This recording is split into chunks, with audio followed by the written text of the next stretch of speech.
En la primera parte de nuestra serie titulada El Séptimo Día, Frank González y un grupo de expertos invitados presentaron el tema de los orígenes. Somos el resultado accidental y no planificado de un proceso de evolución a través de un proceso de selección natural, o somos obra de las manos de un ser supremo, el Alá del Corán y el Dios de la Biblia. ¿Debemos nuestra existencia a los dioses aztecas o babilónicos? ¿O a ciertas criaturas del espacio exterior? ¿Cuál es la verdad acerca de nuestro origen? ¿Cuándo nació nuestro universo? ¿Cómo se acomodaron los astros en sus lugares?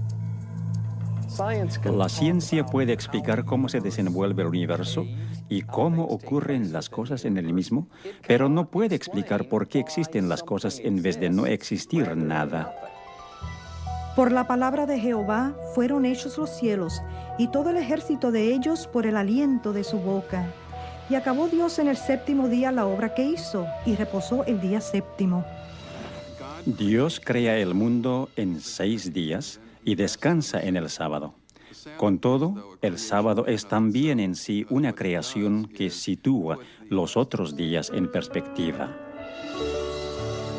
El mandamiento de observar el día de reposo cada séptimo día, el mandamiento más largo del Decálogo, fue preservado con los otros 9 en tablas de piedra y colocado en el arca del pacto.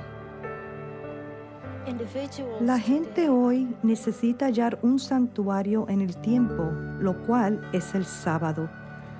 En su encíclica Dies Domini, el Papa Juan Pablo II sugirió que el día de reposo nos recuerda que el universo y la historia le pertenecen a Dios. En más de un centenar de idiomas antiguos y modernos, el nombre dado al séptimo día de la semana significa reposo o su equivalente. A medida que aumentamos nuestro conocimiento del pasado y desentrañamos sus misterios, los contornos de nuestra historia se vuelven cada vez más precisos. De cuevas y tumbas, de pétreos farallones que una vez fueran ciudades y poblados, de las ruinas de tribus y naciones perdidas en el tiempo, surgen nuevos indicios que amplían nuestra comprensión de la historia humana. Los arqueólogos están constantemente añadiendo al cuadro elementos obtenidos en los registros de civilizaciones y sociedades extintas, así como los volúmenes de la literatura antigua.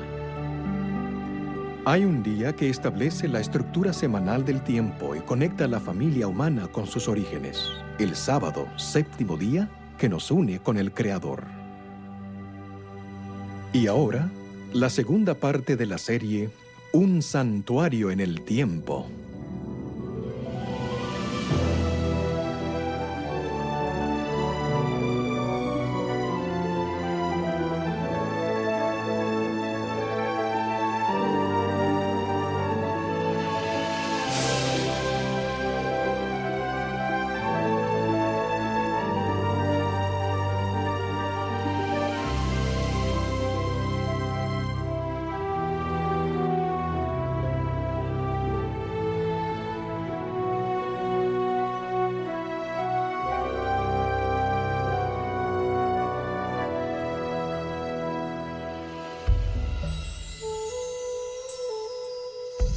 En la época en que Jesucristo caminaba entre los judíos, era su costumbre asistir los sábados a la sinagoga para adorar y enseñar. Los dirigentes lo vigilaban de continuo.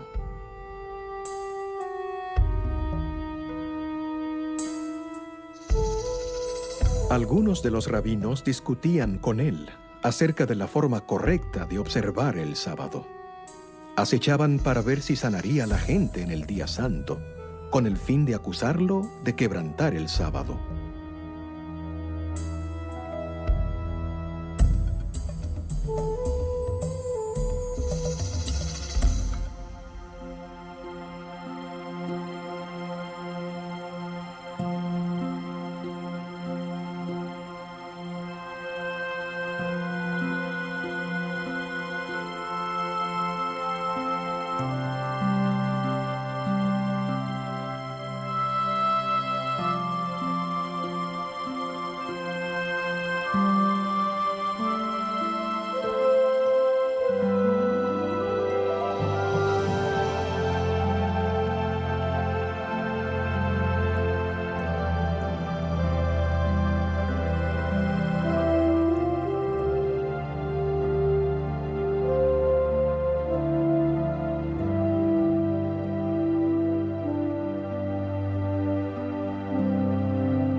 Les saluda Frank González.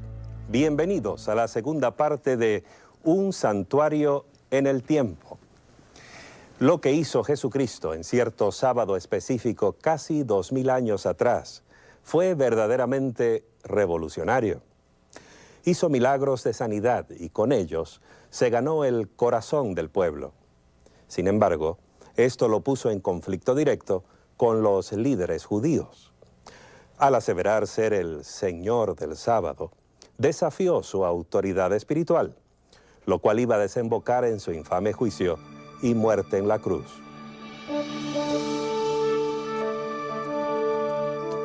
Jesús nació en Belén, un poblado insignificante de Judea, durante el reinado de César Augusto, el primer gran emperador romano. En esos tiempos, el Imperio Romano contenía dentro de sus fronteras docenas o hasta centenares de religiones y creencias, desde el zoroastrismo en Persia hasta los misterios griegos y el druidismo de los celtas ingleses. Las iniciaciones secretas y los ritos de fertilidad eran comunes, así como la creencia en la astrología. Los mismos romanos admiraban la religión y la cultura de Grecia. Adoptaron los dioses griegos y los mezclaron con sus propias religiones. El resultado fue una mezcla de culto a los antepasados, al emperador y al sol. Una religión dirigida no a un dios, sino a muchos.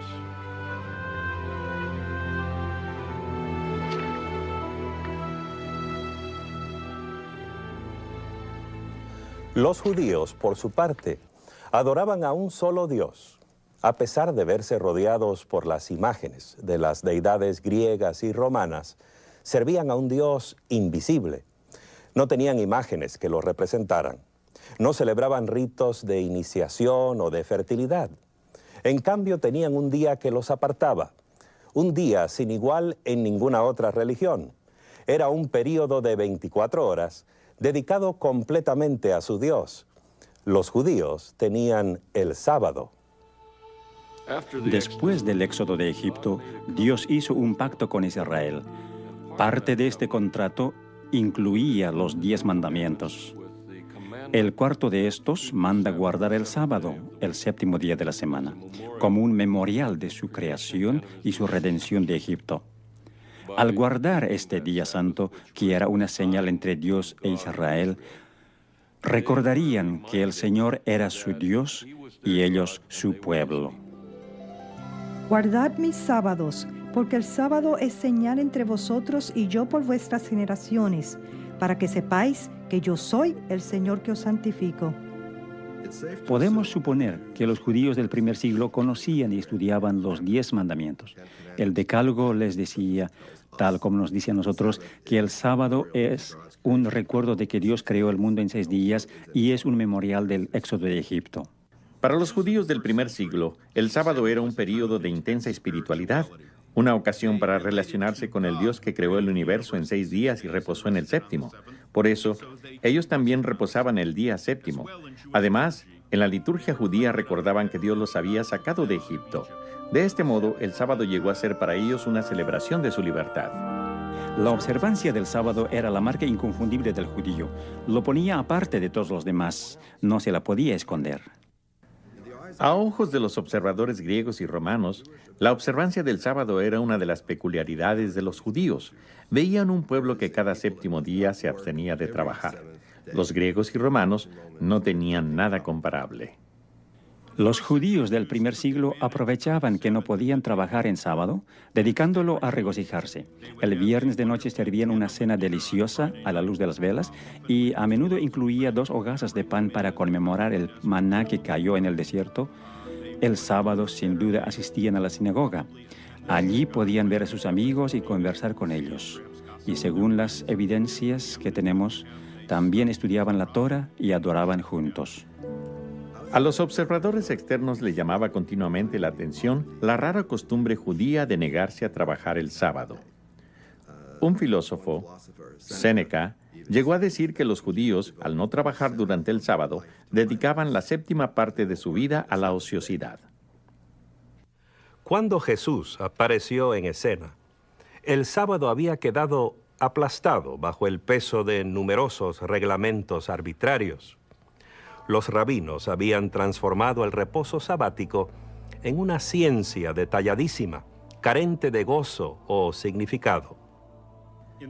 En el primer siglo, la observancia del sábado se basaba en una serie de prohibiciones.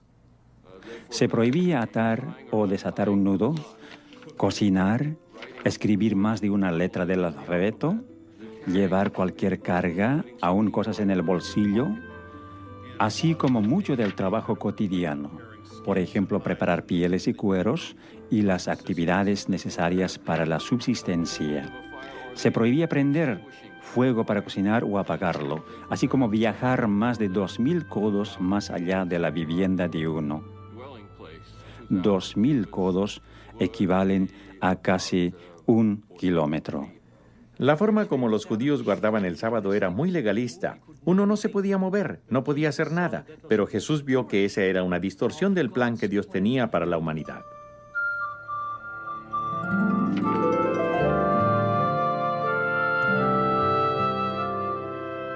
Al sanar al hombre de la mano seca, Jesús mostró el verdadero espíritu del sábado. Rechazó las reglas rabínicas. Guardó el sábado conforme a las antiguas escrituras hebreas, que hoy llamamos el Antiguo Testamento. Según el Evangelio de Lucas, Jesús tenía la costumbre de ir a la sinagoga y adorar en el día sábado. Guardaba el sábado, pero no según las reglas que habían establecido los fariseos. De hecho, dijo, el sábado fue hecho por causa del hombre y no el hombre por causa del sábado. Los fariseos, en cambio, decían que el sábado había sido hecho solo para Israel y que el propósito de Israel era exaltar el sábado, de modo que el Señor tuviera a alguien en el mundo que guardara el sábado. Al declarar Jesús que el sábado fue hecho para el hombre, enseñó un concepto radical y alarmante.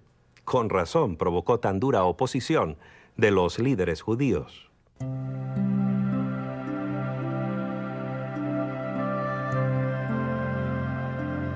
En otro sábado, Jesús enseñaba al pueblo. Había allí una mujer que había estado enferma, encorvada por 18 años. Jesús la llamó que se acercara a él.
Los dirigentes religiosos se enojaron con Jesús porque hacía sanamientos en el día de reposo y siguieron conspirando contra él.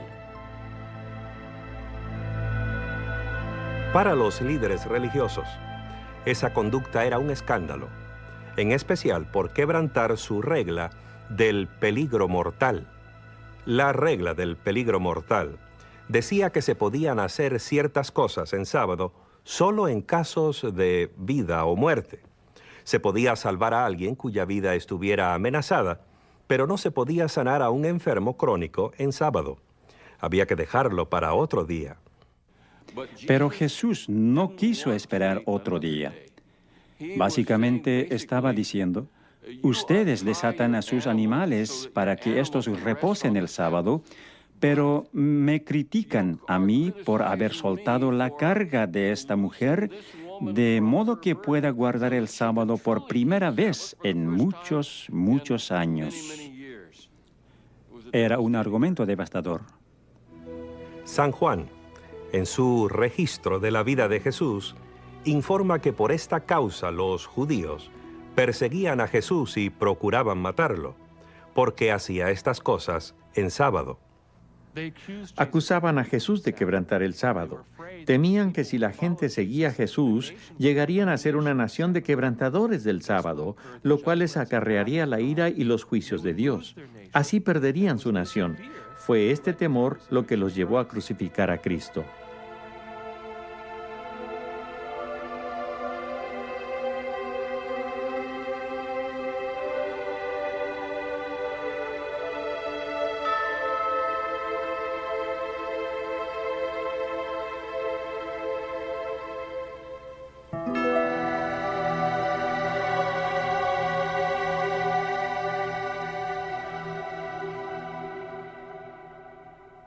Algunos han sugerido que el sábado del Decálogo perdió su significado con la vida y muerte de Jesús, que de algún modo el Salvador lo invalidó.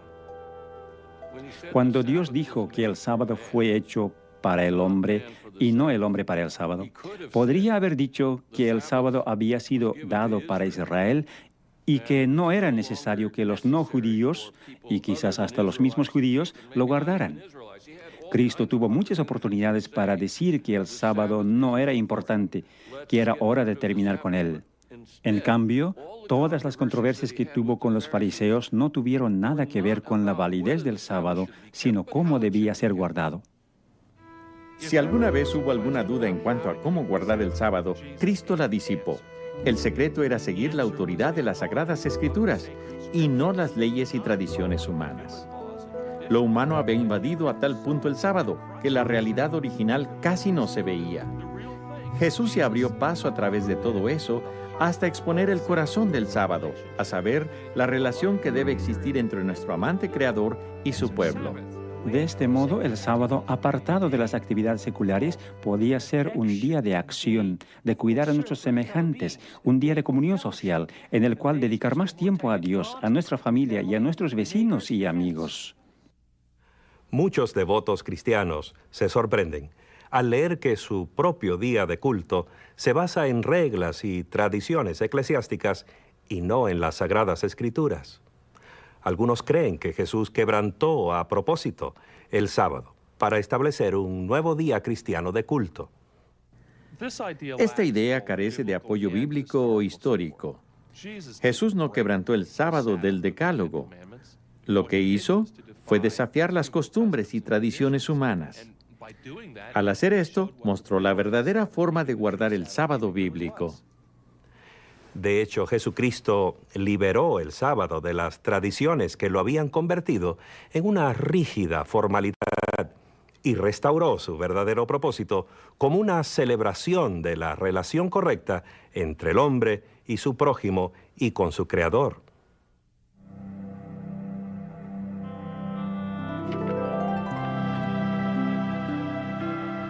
Cuando veáis en el lugar santo la abominación desoladora predicha por el profeta Daniel, entonces los que estén en Judea huyan a los montes. Orad que vuestra huida no sea en invierno ni en sábado. Con esas palabras, Jesús señaló una terrible predicción que hiciera el profeta Daniel en el Antiguo Testamento. Pero ¿por qué habría de decirles a los creyentes que oraran para que no tuvieran que escapar en sábado, a menos que esperara que todavía estuvieran guardando el sábado como día santo? En el año 69 de nuestra era, el Imperio Romano era muy inestable. A dicho año se lo llama el año de los 4 emperadores y los primeros 3 no murieron de causas naturales. Por eso los judíos pensaron que el momento era favorable para sacar partido de esa inestabilidad y promover su propia libertad de la opresión imperial. El general romano Vespasiano atacó la ciudad en un intento de ahogar la revuelta. Antes de completar la campaña, fue nombrado emperador el año 69 de nuestra era, y su hijo Tito, otro futuro emperador, tomó el mando como general del ejército. Tito le puso sitio a la ciudad y finalmente, en el año 70 después de Cristo, las fuerzas romanas penetraron las defensas, asolaron la ciudad y destruyeron completamente el templo. Eusebio, un historiador eclesiástico, informa que los cristianos de Jerusalén recordaron la advertencia y escaparon antes que la ciudad cayera en manos romanas. Este incidente muestra en forma evidente la intersección de la historia y la profecía. Conocemos las fechas y lugares. Jesús sabía y predijo cuándo iban a suceder estas cosas y que 40 años después de su muerte y resurrección, sus seguidores todavía estarían guardando el sábado. De hecho, en todo el período del Nuevo Testamento, que abarca hasta el fin del primer siglo de nuestra era, los cristianos siguieron observando el séptimo día, sábado. Este hecho resulta claro en los registros bíblicos e históricos.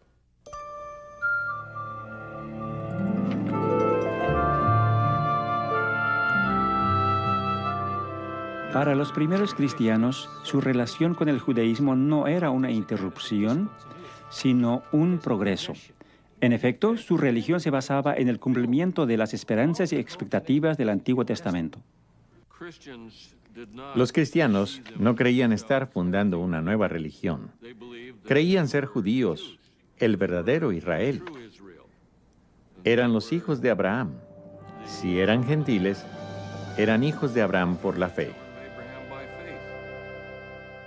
Los judíos y los cristianos compartían la creencia de que Dios actúa en la historia, en el Sinaí, en el Éxodo, en la creación, y que el registro de esos actos se halla en las escrituras hebreas.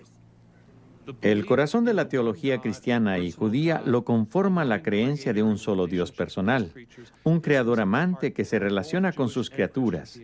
Esta creencia proveía también el corazón de la experiencia del reposo sabático, al requerir una relación personal con el amoroso creador. Pero para los cristianos, la vida y muerte de Cristo añadió una nueva dimensión, una nueva razón de reposar el sábado. Por tanto, queda un reposo sabático para el pueblo de Dios. Con estas palabras, Pablo mostró que la fe cristiana elevó el sábado a nuevas alturas. Con la muerte y resurrección de Jesús, los cristianos adquirieron una esperanza nueva, la de ser librados de un mundo de pecado. Así el sábado, que originalmente fuera el memorial de la creación, pasó a conmemorar también la salvación y la paz espiritual que ella nos brinda.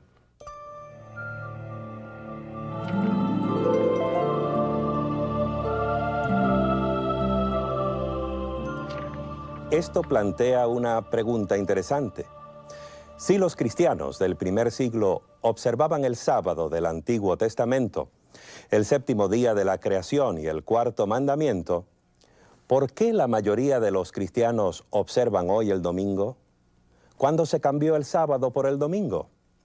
¿Hay algún indicio en el registro bíblico? Los primeros 4 libros del Nuevo Testamento se cuentan entre los documentos cristianos más antiguos. Marcos escribió su libro primero. Es un informe de la vida de Cristo. Lo hizo en torno al año 55 después de Cristo o más tarde. Los escritos de Mateo y Lucas probablemente datan entre poco antes del año 70 y el 80. Juan, el último de los discípulos originales de Cristo, escribió su libro cerca del fin del primer siglo. A pesar de sus fechas tardías, entre 30 y 70 años después de la muerte de Cristo, estos libros no contienen ni la menor indicación de que Jesús o sus discípulos hayan considerado cambiar el día de reposo y adoración del séptimo día de la semana al primero. Es especialmente significativo que los escritores del Nuevo Testamento nunca llaman día de reposo al primer día de la semana. Para ellos, el día de reposo era el séptimo, y esto es consistente en todas las otras evidencias de que, hasta el fin del primer siglo, los cristianos adoraban los sábados en las sinagogas junto con los judíos. Entre el año 95 y 100 de nuestra era, se realizó un cambio en el servicio de la sinagoga. La parte central del servicio se conoce como la oración de pie, la amida, o las 18 bendiciones. Son 18 breves bendiciones de Dios u oraciones de gratitud. En días de semana se recitan las 18, en el sábado solo 7 de ellas. En la misma época se añadió una más, que en hebreos se conoce como la Birkot Hamanina, la bendición concerniente a los herejes, la cual en realidad no es una bendición. Que no haya esperanza para los apóstatas, que los dominios de maldad sean prontamente desarraigados en nuestros días, que los nazarenos y los herejes perezcan pronto y no sean inscritos junto con los justos. Bendito eres tú, el eterno nuestro Dios, que aplastas a los malvados. Revelaba quién era cristiano porque se le podía pedir a cualquiera para que dirigiera la recitación de esta plegaria. Y al final de cada bendición todos debían decir amén, y esto hizo que fuera sumamente incómodo, de hecho imposible, para los cristianos participar desde entonces en adelante en los servicios de la sinagoga dirigidos por los fariseos. La evidencia que provee esta oración de la sinagoga nos ayuda a enfocar el cuadro de los cristianos del primer siglo. Es claro que guardaban el sábado junto con sus hermanos judíos. Pero esta idea es una verdadera revelación para la mayoría de los cristianos de hoy. Y resulta inquietante comprobar que el prejuicio contra los judíos afectó profundamente el concepto que algunos cristianos tenían del sábado. En la literatura eclesiástica de los primeros cristianos se nota un gran deseo de separarse y distinguirse de los judíos. Como resultado, aparece en ella mucho antijudaísmo o antisemitismo. En parte son comentarios insultantes acerca de los judíos y otros son intentos de separarse de lo que se consideraba como religión del Antiguo Testamento. Había razones prácticas para que los cristianos se distanciaran de los judíos. Sin duda, se dejaron arrastrar por la corriente de sentimientos antijudíos. Es sorprendente ver la intensidad de los conflictos entre judíos y romanos. A pesar de hallarse los judíos esparcidos por toda la región mediterránea y más allá, muchos de ellos todavía soñaban con una gran nación judía y con la victoria final sobre sus enemigos. Y en el norte de África, en torno al año 115 de nuestra era, esos sueños ardieron en una hoguera de violencia. Los judíos de la región de Cirene habían puesto a la cabeza de ellos a un cierto Andrés y estaban destruyendo tanto a los romanos como a los griegos. A muchos los aserraron partiéndolos en dos, desde la cabeza hacia abajo. A otros los echaron a las bestias salvajes y a otros aún les obligaron a luchar como gladiadores. En total, perecieron 220,000 personas. En Egipto también perpetraron ultrajes semejantes y en Chipre. Diocasio. Pocos años más tarde, en el 132, la oposición judía a la autoridad imperial encendió otra violenta revuelta, esta vez en Jerusalén. Nuestras antiguas fuentes nos dan dos razones para explicar la insurrección de Bar Kokhba. Primero, el emperador Adriano prohibió la circuncisión. Los judíos ya no podían cumplir este rito. Segundo, el mismo emperador decidió reconstruir Jerusalén como una ciudad pagana, la ciudad Ilia Capitolina. Por fin, las fuerzas imperiales aplastaron la rebelión el año 135. Adriano les prohibió a los judíos entrar a Jerusalén, así como la observancia del sábado y otros ritos religiosos. A través del Imperio Romano había un fuerte sentimiento antisemítico. Los judíos eran el enemigo. Los cristianos no querían ser asociados con ellos y ser así considerados también enemigos.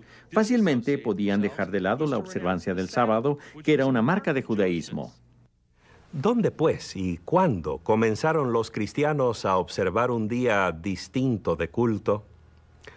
Las páginas perdidas de la historia nos llevan en una dirección sorprendente.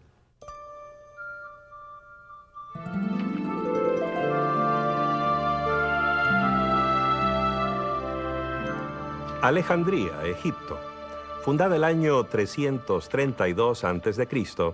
por Alejandro el Grande, uno de los grandes centros mundiales de literatura, ciencia y comercio, un caldero de ideas religiosas y filosofía clásica. Existen sólidas evidencias de que los cristianos de Alejandría fueron los primeros en reemplazar la observancia del sábado por servicios de culto dominicales. Esto comenzó poco antes del año 120 después de Cristo. Uno de los primeros documentos que apunta a cristianos guardadores del domingo es la así llamada Epístola de Bernabé. Este no es el verdadero Bernabé que menciona el libro de los Hechos en el Nuevo Testamento. Este es un falso Bernabé, un pseudoepígrafe. Se le atribuye falsamente. Fue escrito aparentemente por alguien de Alejandría, en Egipto, donde existía la costumbre de espiritualizarlo todo. Esto es lo que hace la Epístola de Bernabé. No toma nada en sentido literal. Bernabé cree que las escrituras hebreas son un don para los que verdaderamente las comprenden, pero cree que los que las comprenden no las toman en sentido literal, sino metafórico o espiritual. Bernabé afirma que él y sus seguidores guardan el octavo día de la semana, el día después del sábado, es decir, el domingo. Condena el judaísmo y todo lo asociado con él, incluso la observancia del séptimo día, sábado. La carta de Bernabé es evidencia de que el domingo fue promovido como el día cristiano de culto. Pero para hallar el verdadero corazón del movimiento en favor del domingo, debemos cambiar nuestro enfoque de Alejandría hacia el oeste, al corazón del Imperio Romano. Es en la antigua Roma donde hallamos la primera descripción de cristianos que guardaban el domingo. Proviene de Justino Mártir, un converso a la nueva fe.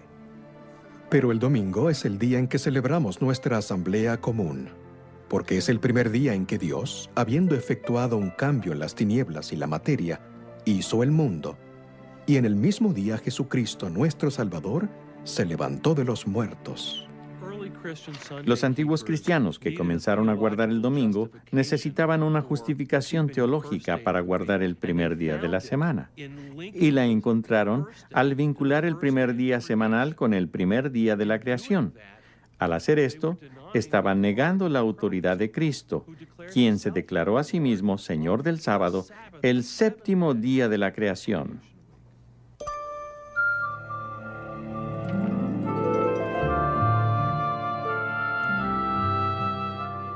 Hemos llegado a un momento crítico en la historia. Al aislar de sus raíces bíblicas el día santo semanal, los dirigentes de la Iglesia lo separaron de su fuente de significado espiritual. Se convirtió así en una formalidad vacía, una brasa ardiente política, una prueba de autoridad, un peón en una lucha centenaria por el poder. Era atractivo reemplazar el sábado con el domingo porque en torno al primer día estaba surgiendo cierta aura debido a las tendencias nuevas en el paganismo que hacían del domingo el día de adorar al sol, pensar en el sol.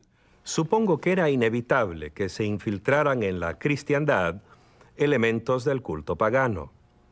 Después de todo, los cristianos eran una pequeña minoría en un mundo predominantemente pagano. Un mundo que adoraba dioses mitológicos, emperadores muertos y el invencible sol. Los historiadores por lo general dicen que el Imperio Romano fue fundado en el año 31 a.C. En ese año, Octavio derrotó a las fuerzas de Marco Antonio y Cleopatra y volvió a Roma para convertirse en el primer César Augusto. Fue en esa época también que hizo llevar a Roma dos grandes obeliscos. Instaló uno de ellos en el Circus Maximus. Por supuesto, no solo estaba dedicado al dios Sol, sino que además era una prueba muy visible de que Roma había conquistado Egipto. La dedicatoria decía: César Augusto dedica esto como una ofrenda al sol. Pero también decía: porque Egipto ha sido conquistado. Así, los que asistían al circo para ver los juegos veían no solo la dedicación al sol, sino también que el dios sol romano había triunfado sobre el dios sol egipcio. Hay informes de mediados del primer siglo que proveen evidencia adicional de lo popular que era el culto al sol.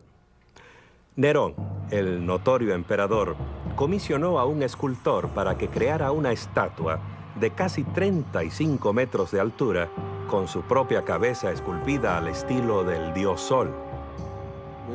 Cuando Vespasiano construyó su gran anfiteatro, que hoy conocemos como el Coliseo, tomó ese enorme coloso, así llamaban antiguamente a las estatuas, que representaba a Nerón. Le cambió las facciones y lo dedicó al dios Sol. El emperador Heliogábalo era tan devoto de su dios Sol oriental que tomó el nombre de la deidad. Llevó su dios en la forma de un meteorito negro desde Siria hasta Roma y adoptó un estilo de vida oriental. Así pues, la moda oriental, las orgías orientales y la conducta oriental de Heliogábalo lo llevaron a la ruina en 4 años. A pesar de que su dios fue devuelto porque la piedra negra fue enviada de nuevo a Siria, la adoración al sol continuó. El antiguo historiador Plutarco informa que el general romano Pompeyo debió ir al Mediterráneo oriental para castigar a los piratas que atacaban a los barcos mercantes. Esto fue alrededor del año 50 a.C. Derrotó a los piratas, los capturó y los llevó consigo a Roma. Sucede que los piratas eran adoradores de Mitras, el dios Sol, y de esos piratas se popularizó la adoración a Mitras en Roma, especialmente entre los militares. Pienso que a los militares romanos, Mitras les parecería una divinidad especialmente atractiva. Mitras era guerrero, que luchaba del lado de las fuerzas del bien. Era una religión jerárquica, en la cual se podía progresar de grado a grado. Había 7 grados en el mitraísmo, situación semejante a la de un ejército. Y en tercer lugar, era una religión de hermandad y comunión. Se reunían no solo para adorar a su Dios, sino para comer juntos. Se comenta acerca de soldados romanos que han vuelto del oriente, que oran al amanecer de cara al sol naciente. En torno a este periodo vemos que se empieza a mencionar en Roma al Deus Sol Invictus, es decir, al Dios Sol invencible. Invencible porque la noche trata de conquistar el sol cada 24 horas, pero al amanecer el sol ha sobrevivido y ha vencido a la noche. La importancia del culto al sol en el Imperio Romano se echa de ver durante el reinado de Aureliano, quien fue emperador entre los años 270 y 275 de nuestra era. Estableció una religión estatal que incluía el culto al emperador y al sol invicto. Trató de unificar todas las religiones bajo el dios Sol. Diocleciano, que llegó al poder el año 284, también era un devoto del dios Sol. Mantuvo el principio de una religión estatal que estableciera Aureliano y llegó a declararse Dios. Eventualmente, ordenó que se persiguiera a los cristianos.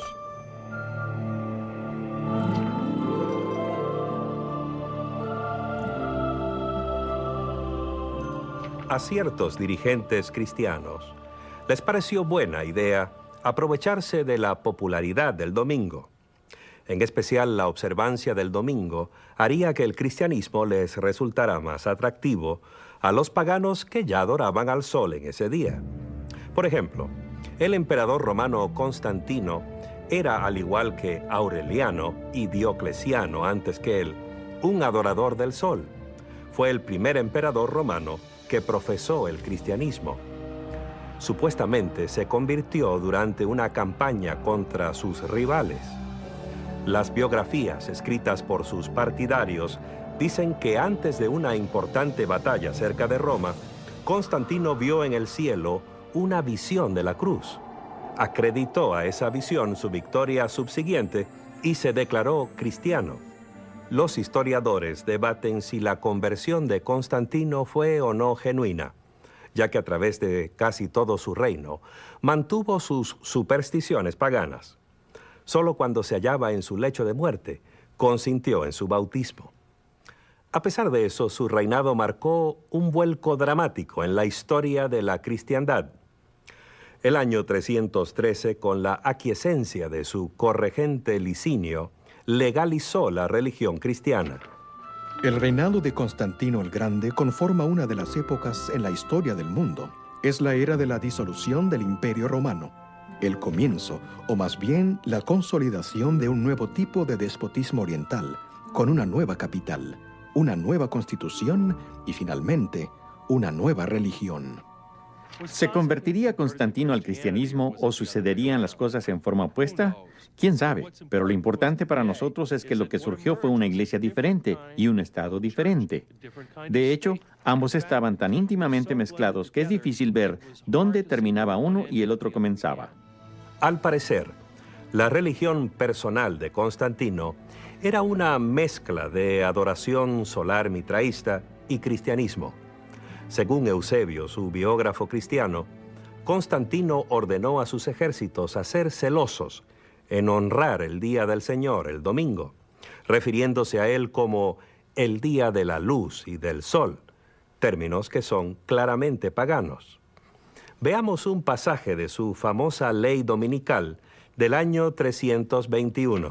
En el venerable día del sol, los magistrados y el pueblo que reside en las ciudades deben descansar, y todos los lugares de trabajo deben estar cerrados. En el campo, sin embargo, los individuos ocupados en la agricultura pueden continuar libre y legalmente sus ocupaciones. La primera ley que requería que la gente celebrara y descansara en domingo es la que promulgó el emperador Constantino en el año 321. Y lo hizo sin referencia alguna a la teología o a las ideas de los cristianos. Dice que se abstengan de trabajar en el venerable día del sol, lo cual alude al hecho de que el sol se iba convirtiendo cada vez más en un objeto de culto. De este modo, la primera ley que exigía que la gente guardara el domingo no tenía absolutamente nada de sabor cristiano. Si bien Constantino promovió el cristianismo y construyó muchas iglesias cristianas, por otra parte cerró muy pocos templos paganos, y tenemos un calendario romano del año 354, fecha que cae unos 17 años después de la muerte de él, que muestra 4 distintos festivales anuales dedicados al sol. Muestra así que el dios Sol sobrevivió. No solo la muerte de Constantino, sino también los reinados de sus sucesores inmediatos.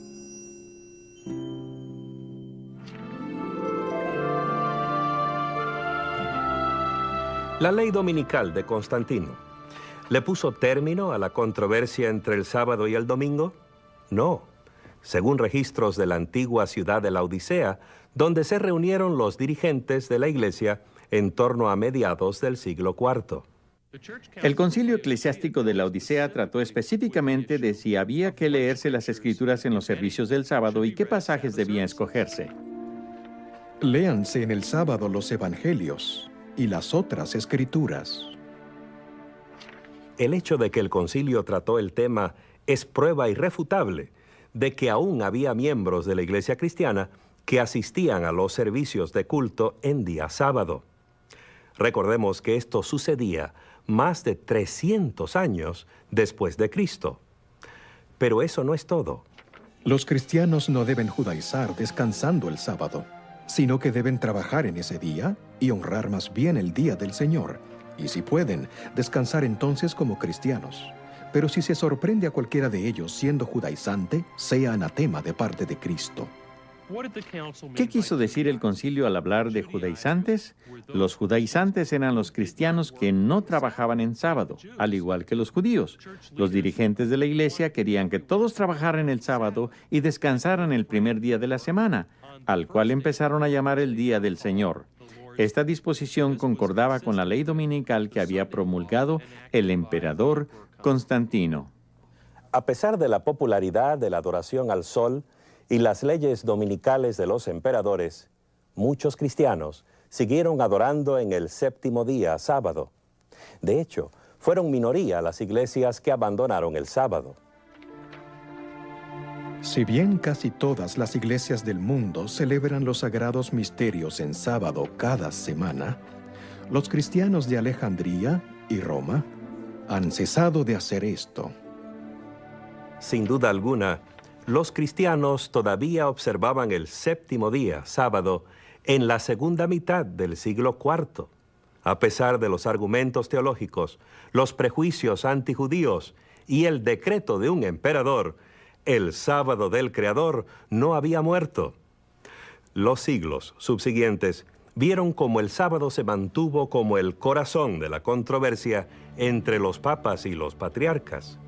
El día semanal de reposo y adoración se convirtió en una prueba de la autoridad de la Iglesia y en señal de sumisión a un nuevo tipo de gobierno religioso. Llegó a ser una causa importante del gran cisma que dividió a la cristiandad por 900 años. Veremos más acerca de esto cuando volvamos con la parte 3 de nuestro programa Un Santuario en el Tiempo.